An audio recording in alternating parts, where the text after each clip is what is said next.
Greetings. Welcome to the FilmMakers Chair. I'm John O'Toole.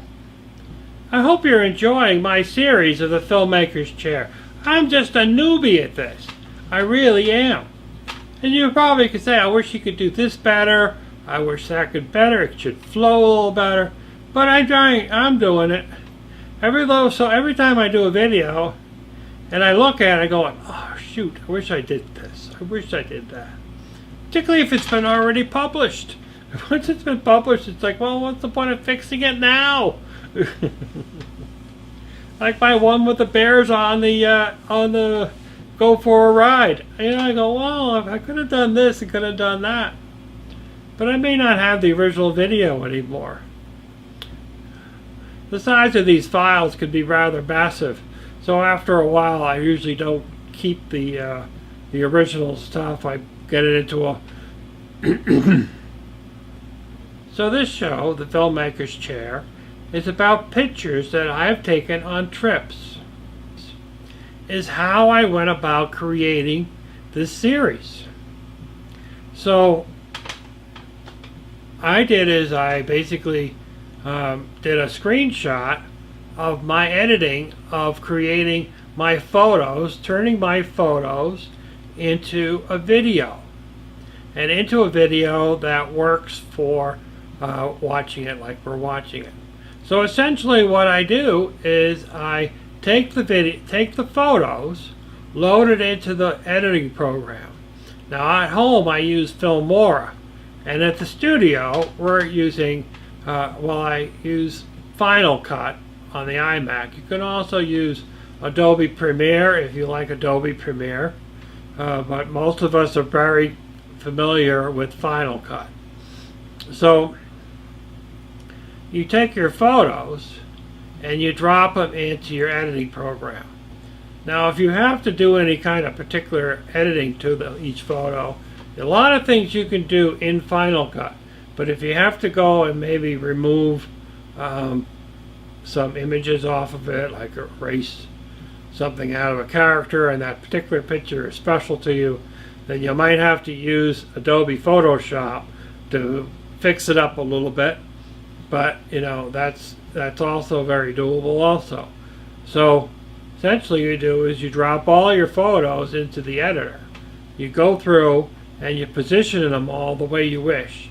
The way you wish, because a lot, you know, when we used to take pictures back in the day, and we didn't think anything about taking pictures forward. We would take the camera, we'd hold it like this, we would hold it like this, we would hold it like this. You know, we never turned it all the way upside down unless we really had to. Like if you wanted to flash underneath, well, that's a good idea actually. But here's now, you know that you always hold your camera so that it's the long way. Even if you're shooting with a smartphone, you always hold the camera the long way in landscape mode, because otherwise you're going to have those two black bars on either side of your screen, which is, you know, just kind of annoying.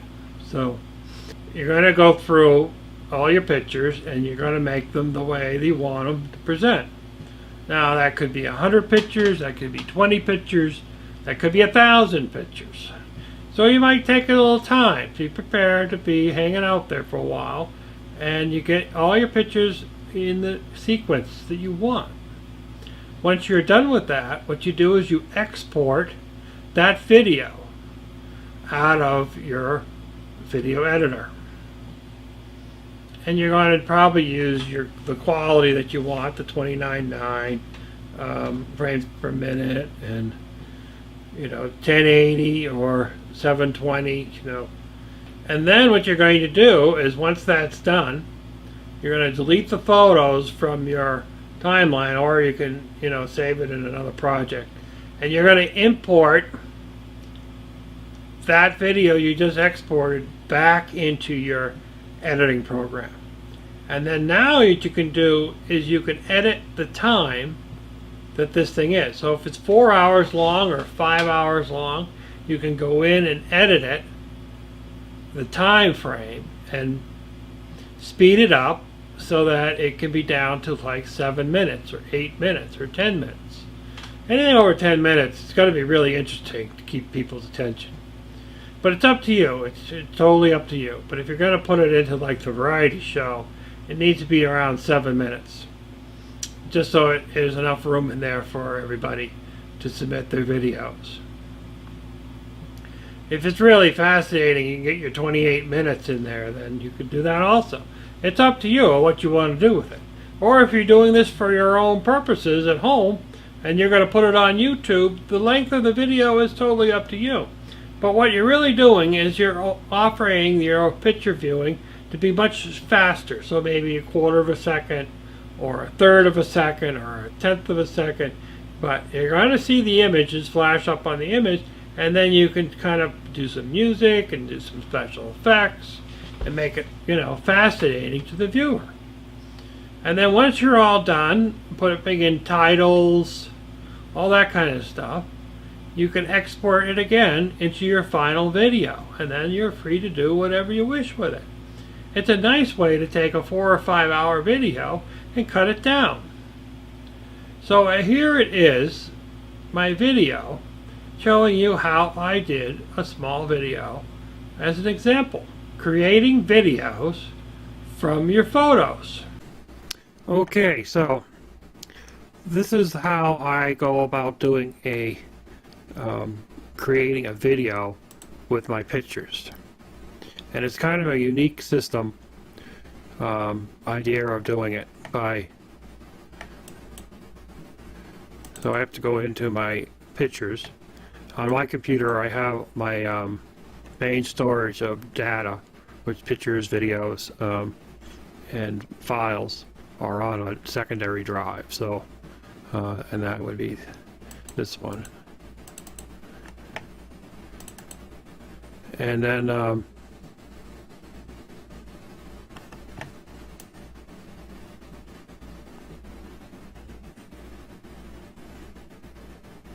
looking for something to use. Oh, it's this one here. No, that's not the one. So I'm looking for some pictures to use. Oh. So this is a trip that I took. I went for training in St. Petersburg, Florida. Actually, it was Clearwater, Florida. Not a lot of pictures, but this one would probably do. So I just want to keep track of where those are, and I'm going to open up my video software right on my PC. It's Wondershare Filmora. It's around $50 for the program, and it is it has a lot of features in it. And a lot of editors out there have a lot of features on it. So it was kind of I chose it because I thought that it was going to be very similar to Final Cut. And, it has green screen capabilities, has multiple camera angles, and so it uses the timeline. It's similar, but there are some things that Final Cut does that this doesn't do. And but it has quite a lot. It's very feature rich, and you just have to learn it. Now, as for me to go between Final Cut and this one is a challenge. So I use this mainly for my YouTube videos, and all my other stuff that I do on the Final Cut at the studio. So we go to import files, and then we want to go to, where are we here? I don't know where we are.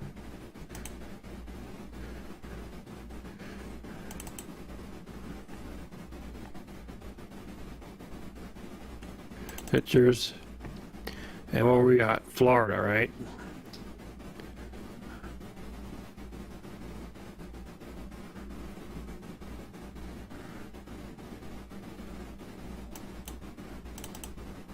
In 08. Well, it was a long time. It was 10 years ago. Down there for Canon 3000 training, color, which is a color, high-speed color printer. It was 2 guys in the class, me and another person, and we had one machine between the 2 of us. So here are the pictures. So I'm going to select, and I'm going to hit the Shift key, go down and grab the last one, And then I'm going to hit open, and it's going to bring them all in. And now I'm going to take these again. It allows me to grab them all at once and bring them over to the timeline. Now, once you're out, these pictures are on the timeline. You can go through each picture once it finishes uploading them.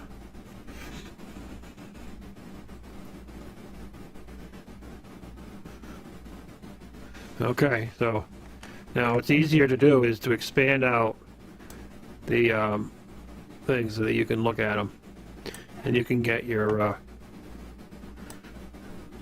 playhead right over the picture. So the best thing to do when you're taking pictures with a digital camera is you keep it horizontal. In the old days with FilmBase, you could turn the camera sideways one way and sideways the other way. But for this, it's better to just keep it horizontal and everything oriented well. Otherwise, you end up with the black bars on either side of the frame. So, I'm the type of guy that lives out of the suitcase. I don't. Hotels and motels, I don't take it out and put it into the drawers. So this would have been the Gulf of New Mexico side, which you would think would be a little bit more lush. Clear water. It's a very lucrative location. There are a lot of retirees down there. There are a lot of, movie stars. And so basically go through the pictures. Now what this has is zoom and zoom thing. This is the only problem with that, because once we do these certain steps, the move and zoom doesn't really work as well.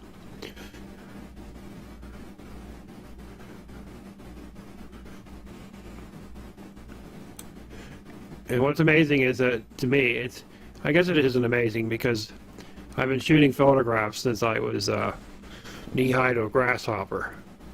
And back when you used to use film, it was important to shoot a good picture, without doing multiples. Now here's a bad photo. This actually would be a great photo to use as a title page.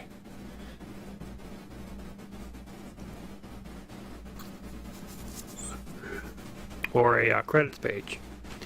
So I'm going to hit delete.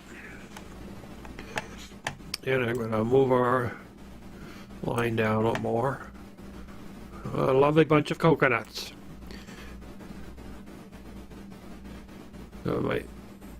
Oh, look, it's me. And now I did that.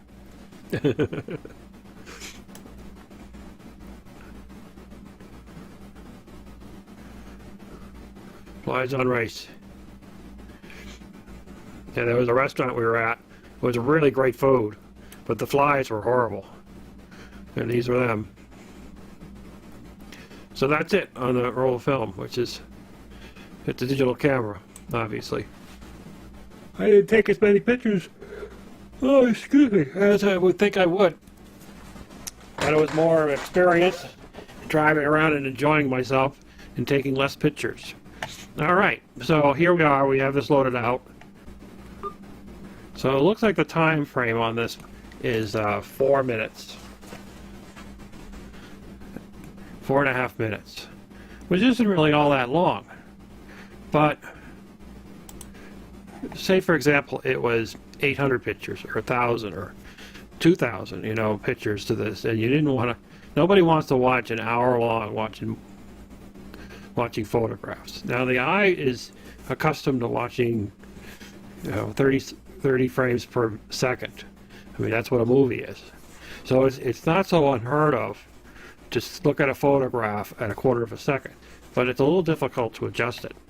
So this is what I do. I hit it. Once I have all my photos the way I want, I will hit the export, and I'll export it into the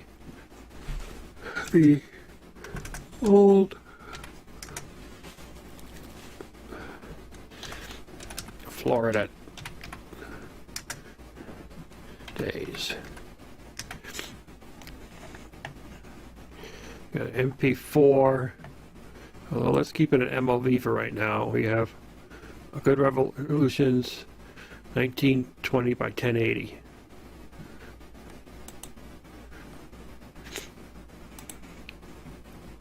Gonna set the speed at 29.9. We want best quality.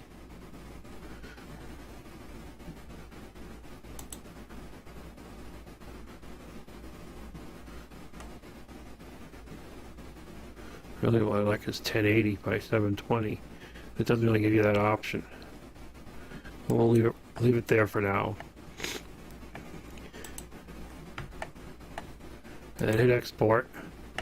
And so we're going to export the movie.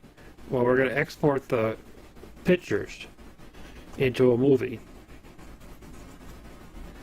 And then this gives us a movie that then we could turn around and manipulate.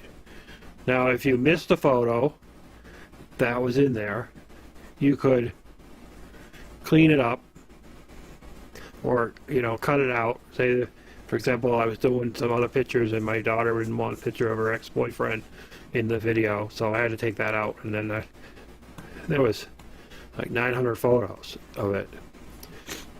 And I missed this one photo, so I had to cut it out of the video after I had already exported it and re-imported it.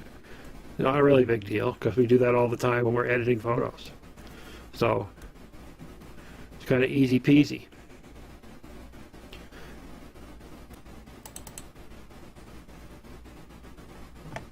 See, for some reason it's been dumping this in, alright, so here this is the video, and we're going to take this video and put it back on the timeline. So now we have a video that's 4.5 minutes long, but it's a fairly boring video still. But it'll have the effects that you want. There's little zoom effects.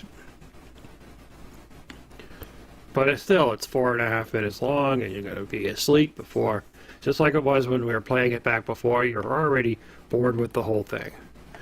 So this is what we can do with it. We can change the size to accommodate something shorter. So now we're at a 1 minute video. Oh, when we watch it now, we can zip through these pictures. And it still looks visually appealing. Now you could go to even shorter time than this. But it probably works this way. Now this is 4 times faster. So about a 1.5 minute video is now down to 1 minute. But you can do this with any size photos, and it's you know, now you basically primarily shoot everything in video, but you used to shoot it in photos, just like I did. Now you could take those photos and create videos and not make them boring. And of course, you can also do is add a lot of different effects into the scenes to kind of give it some punch. The other thing is to choose music that creates the mood. Now it's kind of hard to do that with a 1 minute video, but if you have, say, a 7 minute video, which is kind of where my target is, you can probably get 4 different melodies in there to affect change in different things. So it's kind of a cool way to do it. And then you're here, then you're taking, you can go through your whole library, because most people get bored watching things slow. Unless there's really something cool, but we have this thing called stop, rewind, and pause for videos. You can go back and look at a photograph. I'm going to see what I have for music here. So first I'm going to do is get rid of some of these photos because it's taking up too much. I don't need them here anymore.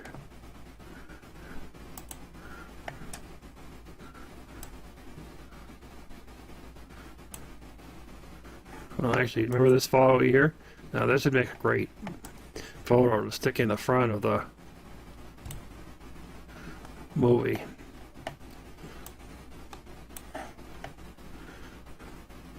I can make that into a title page. It's kind of cool, huh? So I can go to text And then I have a custom.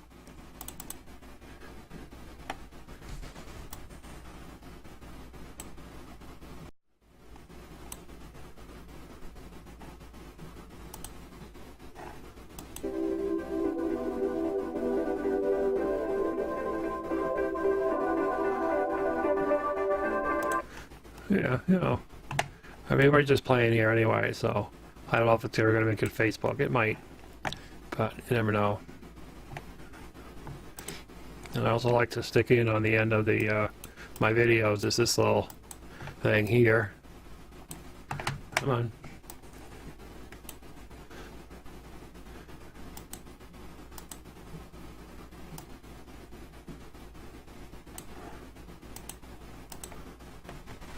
Take that out. And that's that.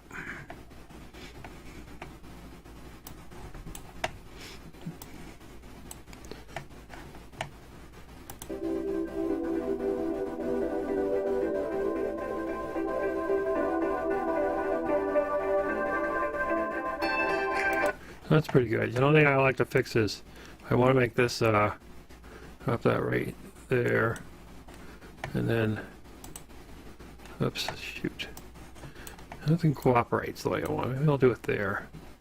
Make sure that it falls into the two lines. It could really use something.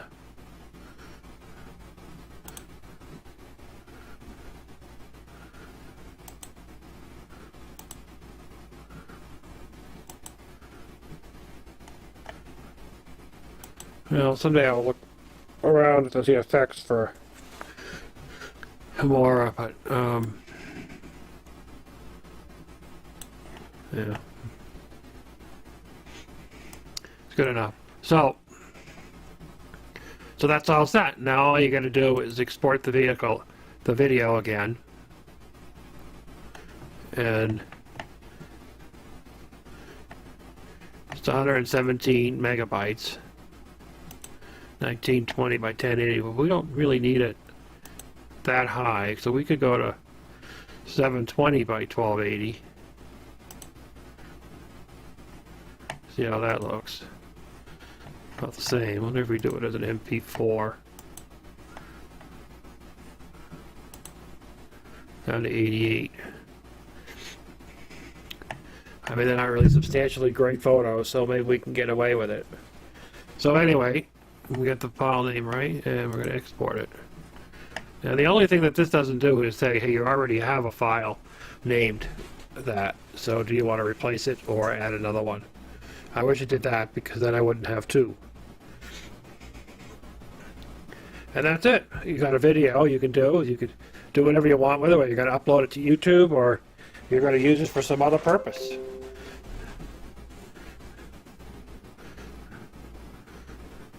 And it's a great way to utilize your photo, even if you're just shooting photos now and you only want to shoot photos, you don't want to shoot video. You can create a nice photo essay, and the advantage of doing it this way is you can adjust your time frame, and you can change. You don't have to go in and change the size of each photo. I mean, this is where that saves your time with it. You can go in and adjust each photo down to a smaller size, but if you have something like 800 photos, for example, and I had many of those, it's a faster way to do that process, and you get them all identically the same length. So you have some options in uploading your photos on what duration they're going to be seen at, but they're not usually going below 1 second. And this way you can get a 1/10 of a second, you can get whatever you want.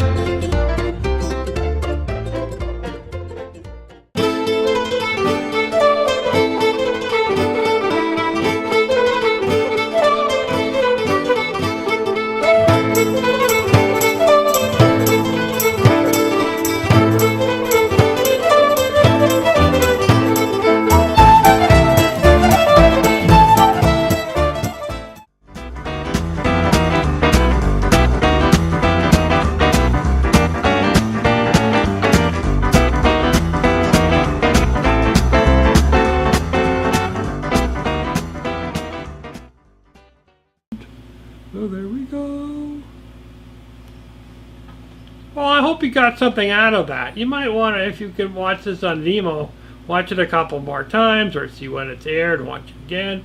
Or we can explain it to you at CTSB. So they're always offering Final Cut classes. So bring in your own media. Sign up with CTSB, which is $15 a year. You can't beat that. And then sign up for a Final Cut class. They have them at least a couple a month. And we'll help you work through this. And you'll really have fun, and you'll create something special. So, there we go. This is the end of another FilmMakers Chair. Can you believe we've already blown through the whole show?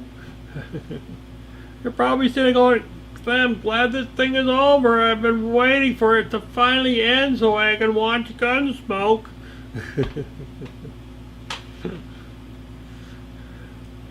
Good old days of Gunsmoke.